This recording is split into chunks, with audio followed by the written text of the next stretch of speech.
Être assimilable à son nouveau pays, est-ce vraiment si important? Faut-il mieux choisir un pays dans lequel on est assimilable ou un pays dans lequel on restera étranger toute notre vie?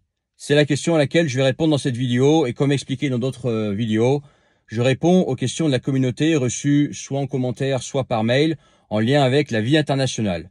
Donc l'expatriation, le fait de travailler à l'étranger, vivre à l'étranger, en plusieurs langues, en lien avec d'autres pays, avoir un couple international, des enfants multinationaux, ou vivre une vie très connectée avec d'autres pays étrangers. Et si la question est pertinente, il y a assez de matière pour en faire une vidéo, j'en fais une vidéo réponse sur cette chaîne Vie Internationale. Et aujourd'hui, je vais répondre à cette question. Est-ce qu'il faut mieux viser un pays dans lequel on est assimilable, c'est-à-dire un pays dans lequel ta tête va ressembler à la tête des gens sur place, ou si jamais on te voit marcher dans la rue, on ne devine pas que tu es étranger. Peut-être qu'on va le deviner si tu apprends la langue, que tu vas avoir un fort accent, que tu vas mal parler la langue. Et par contre, si on te voit marcher dans la rue, on ne devine pas que tu es étranger, parce que ta tête ressemble en fait aux locaux. C'est ça, être assimilable. Et si un jour tu atteins un bon niveau dans la langue, on peut pas deviner, ou très difficilement, que tu n'es pas né dans le pays, que à l'origine tu es né étranger, parce que voilà, ta tête est comme tout le monde et parce que tu parles la même langue que les autres. Ok, ça c'est être assimilable. Ou est-ce qu'il faut plutôt aller vivre dans un pays dans lequel on n'est pas assimilable, dans lequel on restera toujours un étranger? Typiquement, par exemple, si tu es blanc comme moi, si tu vas vivre à Tokyo au Japon, tu seras toujours un gaijin, tu seras toujours un étranger. Quoi que tu fasses, même si ton japonais est parfait, même si tu es plus japonais que japonais, même si tu es plus royaliste que l'empereur du Japon de la Deuxième Guerre mondiale, tu seras toujours un gaijin, tu seras toujours cet étranger qui, aux yeux des Japonais, vient tout juste de débarquer fraîchement sorti de l'avion et sera toujours un touriste même après 30 ans. J'ai pris l'exemple du Japon, mais il y a d'autres exemples que j'aurais pu prendre, comme la Chine, comme Taïwan, comme la Thaïlande par exemple, et bien évidemment les pays africains. Moi, si je débarque au Congo, je serai jamais congolais. C'est marqué sur ma tête, je suis pas congolais. Même si je parle la langue qu'ils parlent là-bas, je crois que c'est le français ou le congolais, enfin bref, on s'en fout. Mais bref, t'as compris l'idée. Donc c'est quoi le mieux? Est-ce qu'il faut mieux être assimilable ou accepter d'être étranger toute sa vie? J'en avais parlé il y a longtemps sur ma chaîne, la chaîne principale, l'autre chaîne. Et en fait, la réponse, elle est, il y a pas vraiment de vérité là-dessus. Ça dépend de chacun, ça dépend de chaque profil et de chaque personne en fait. Il y a des gens pour qui il est important d'être assimilable, de pouvoir se fondre dans la masse, puis il y en a d'autres qui s'en foutent. Moi, je dirais que je dirais la chose suivante. Être assimilable, ça a ses avantages. Ça veut dire que dans la rue, on évite d'avoir droit à de l'attention supplémentaire parce que tout le monde sait qu'on est étranger. Si ta tête ressemble aux locaux, voilà, tu passes inaperçu, etc. Et ça a toujours un avantage, ok? L'autre avantage d'être assimilable, c'est que si un jour tu as des enfants dans ce pays-là, ils ressembleront aux enfants sur place. Voilà. Donc ils seront pas étrangers, tu vois, ils parleront la langue du pays et ils auront la tête des gens sur place. Ça c'est le gros avantage d'être assimilable. Et bien évidemment, si toi tu es certains profils, on va dire, dans la droitosphère sont comme ça, ils veulent absolument vivre par exemple, ils sont blancs et ils veulent vivre dans un pays entre guillemets de blanc.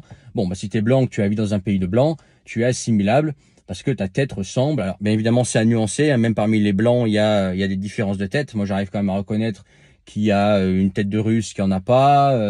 J'arrive à renifler un Slave de loin, un Finno-Ourien de loin. Enfin, tu vois, c'est pour moi, par exemple, un Croate, un Serbe, ils ont quand même une tête spécifique, ils n'ont pas la même tête que les Français, que les Espagnols, etc. Mais globalement, t'es quand même, tu peux te fondre dans la masse. Mais évidemment, si pour toi, en tant que blanc, tu vas aller vivre dans un pays blanc, la question se pose pas, il faut que tu sois assimilable. On est bien d'accord. Donc ça, c'est les avantages d'être assimilable. Après,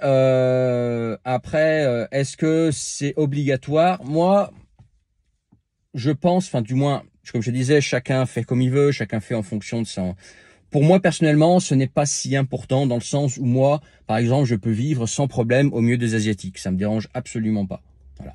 Même si je suis un étranger toute ma vie, ça me dérange pas. Pourquoi? Parce que dans un pays asiatique, même si tu es blanc, eh ben écoute, oui, tu es un étranger à vie, mais tu es tout à fait accepté, tu peux mener une vie normale, il n'y a pas d'insécurité, etc. C'est voilà, ça a même des fois des avantages d'être un étranger dans les pays asiatiques, parce que dans les pays asiatiques, il y a comment dire des lois non écrites, non dites, et quand tu es étranger, voilà, si tu fais un faux pas culturel, tu es plus facilement pardonnable. Tu as le droit, t'as quelques, on va dire, des fois quelques privilèges, des fois c'est un avantage de ne pas être local, ok? T'as pas la pression sociale qu'il peut y avoir, la pression familiale qu'il peut y avoir dans les pays asiatiques. Donc ça peut être un avantage. Ça peut être aussi un avantage dans le sens où le fait de pas être assimilable, ça va te sortir de la masse, ça va te permettre de te différencier pour, par exemple, qu'on se souvienne de toi dans un cadre de business ou je sais pas, tu veux monter un truc, voilà, on va savoir que c'est le français ou le blanc ou l'européen là-bas et on va facilement se souvenir de toi, tu vas facilement te distinguer, voilà. Donc ça peut être un avantage aussi, ok? Moi personnellement, alors bien évidemment, je vais nuancer derrière, mais personnellement, être assimilable pour moi personnellement, c'est pas obligatoire. Tant que la qualité de vie est bonne, tant que je suis épanoui dans le pays, tant que je m'y plais, tant qu'il n'y a pas d'insécurité, tant que le fait que je sois pas assimilable me pose problème, voilà, physiquement ou quoi que ce soit, je m'en fous. Faut croire que je suis un touriste à vie, j'en ai rien à cirer, tu vois, personnellement. Tant que je suis bien au milieu de ces gens, et moi personnellement, d'expérience, vivre au milieu des Asiatiques me dérange absolument pas, et voilà, je pourrais être le seul blanc au milieu des Asiatiques, je m'en tape, personnellement. Je parle uniquement des Asiatiques, les autres pays, je sais pas, j'ai pas exploré et j'ai pas forcément envie d'explorer. Donc ça c'est une chose. Donc ça dépend des gens. Pour moi, être dans un pays où t'es pas assimilable me dérange pas. Pour d'autres, ça va les déranger parce qu'ils veulent, par exemple, vivre dans un pays blanc en tant que blanc. Voilà. Et je le comprends et je le respecte, ça, tu vois. Surtout quand je sais d'où ils viennent. Mais voilà, c'est pas tout le monde qui veut ça. Là, par contre, où est la limite de vivre dans un pays dans lequel tu n'es pas assimilable, c'est si un jour tu veux des enfants. Si un jour tu veux des enfants et que par exemple en Asie, tu épouses une femme asiatique et que ton enfant est eurasien, il va avoir des traits asiatiques, mais il va aussi avoir des traits de blanc. Voilà, typiquement, il va peut-être avoir une tête d'asiatique, mais il va être plus grand, il va avoir la peau très claire, etc. Peut-être des cheveux une couleur un peu différente. Donc au milieu des gamins, il va être un sorte d'intrus, quoi. Et souvent en Asie, bah voilà, t'as des histoires de bullying, des histoires voilà des enfants sont pas très acceptés parmi les autres enfants parce qu'ils ont un look un peu différent, etc. Et puis aussi, bah, par exemple en Asie, si t'es pas 100% asiatique, tu seras jamais 100% asiatique. Tu seras jamais voilà. Par exemple, si si ton gamin est à moitié blanc, moitié asiatique, bah il sera jamais local, tu vois. Alors il connaîtra la langue, il parlera parfaitement la langue, etc. Mais il sera toujours le Faran, même s'il est à moitié thaï. Il sera toujours le Gaijin, même s'il est à moitié japonais, tu vois. Il sera toujours le Lawai, même s'il est à moitié chinois, tu vois. Et c'est pas tout le monde qui l'accepte. C'est pas dit que ton enfant, lui, ça lui plaise d'être dans cet environnement-là. C'est pas dit que lui s'en fout de pas être assimilé. Peut-être que lui, il voudra être assimilable, tu vois.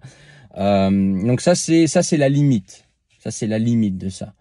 Mais sinon, vraiment non, c'est une question très personnelle. C'est comme qu'est-ce que tu préfères, un climat froid ou un climat chaud? C'est très personnel, tu vois. Et qu'est-ce que tu préfères, être assimilable, pas assimilable? C'est très personnel. Voilà. Perso, je te dis, moi, vivre au milieu des Asiatiques me dérange pas. D'autres, ça va les déranger, je le sais. Voilà. Donc voilà, j'espère que tu as trouvé ça intéressant. Mets ton pouce si tu as trouvé ça intéressant. Là dans la description, le premier lien, vieinternationale.com.